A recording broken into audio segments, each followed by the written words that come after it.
kami dari kelompok 8. Saya Anggiska Albania dan rekan saya. Perkenalkan, nama saya Rina Apriyati. Bella, terima kasih kepada dosen pengampu kami, Bapak Dr. Ari Putra, SPD MPD. Nah, teman-teman, di sini kami akan mereview buku dari pendidikan keluarga. Nah, di buku ini penulisnya dari Hikmarawati SPD dan Nurdin Salama SPD dengan nomor ISBN 978-634-221-9850 dengan jumlah halaman 192. Tahun terbitnya 2025. Penerbitnya Eurela Media Aksara, Juni 2025, anggota IKAPI Jawa Tengah 0.225-ZTE-2021.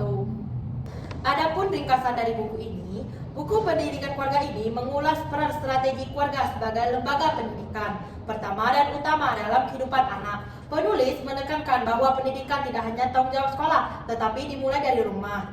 Melalui pengasuhan, teladan, komunikasi, dan nilai-nilai ditanamkan orang tua. Buku ini membahas konsep dasar pendidikan dalam keluarga, peran orang tua sebagai pendidik, serta bagaimana keluarga membentuk karakter, moral, dan kepribadian anak.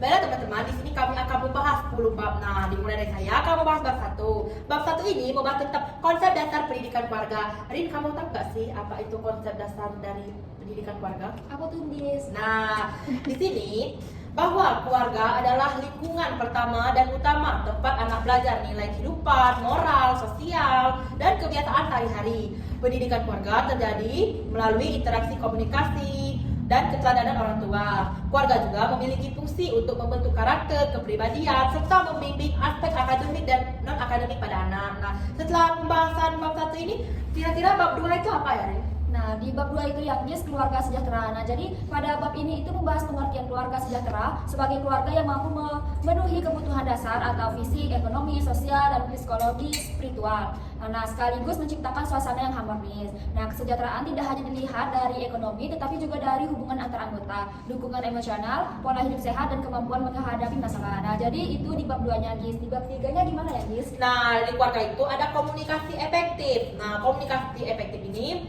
dijelaskan menekankan bahwa komunikasi efektif adalah kunci hubungan keluarga yang sehat. Komunikasi bukan sekedar bertukar informasi, tetapi membangun empati, kedekatan, dan saling memahami. Kurangnya komunikasi ini, Yarin, sering juga memicu konflik pada anak usia dini. Komunikasi harus menggunakan bahasa sederhana, penuh perhatian, dan responsif. Nah, setelah kita membahas komunikasi efektif, biasanya ada apa aja sih? Nah, selanjutnya itu ada kesehatan dan kesejahteraan keluarga, teman-teman. Jadi, pada bab ini membahas bahwa kesehatan itu mencakup fisik, mental, dan sosial. Jadi, keluarga itu memegang peranan penting dalam membentuk pola hidup sehat seperti kebersihan, makanan bergizi, aktivitas fisik, dan lingkungan aman. Faktor yang mempengaruhi kesehatan keluarga antara lain status ekonomi, pengetahuan, akses layanan kesehatan, dan gaya hidup. Nah, selanjutnya gimana, Agis?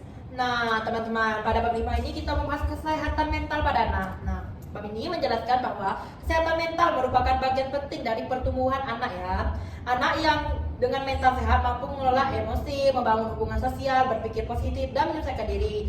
Nah, kalau anak dengan gangguan mental itu sering muncul dari tekanan sekolah, trauma, kurang perhatian, konflik keluarga, atau lingkungan sosial negatif. Nah, dari yang aku jelasin tadi itu sih yang membuat anak itu sering terkena mental. Nah, selanjutnya itu apa sih, Rin?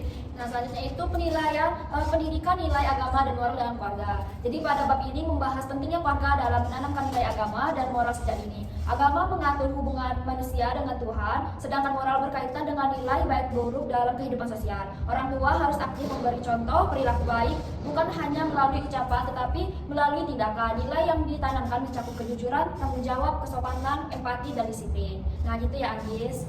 Nah, pada bab 7 juga menjelaskan peran orang tua dalam membentuk karakter anak. Nah, bab ini menegaskan bahwa karakter anak dibentuk melalui stimulasi, kebiasaan, dan lingkungan keluarga. Nah, orang tua berperan besar dalam membentuk kejujuran, empati, disiplin, tanggung jawab, dan sikap sosial anak. Tantangan pembentuk karakter meliputi pengaruh teknologi, pergaulan, dan perubahan sosial.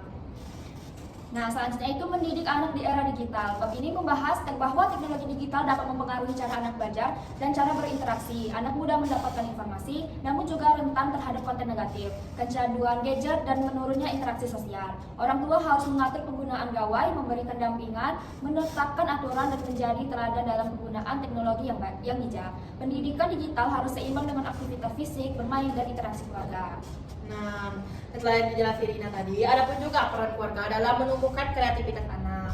Bab ini menjelaskan bahwa kreativitas penting untuk masa depan anak.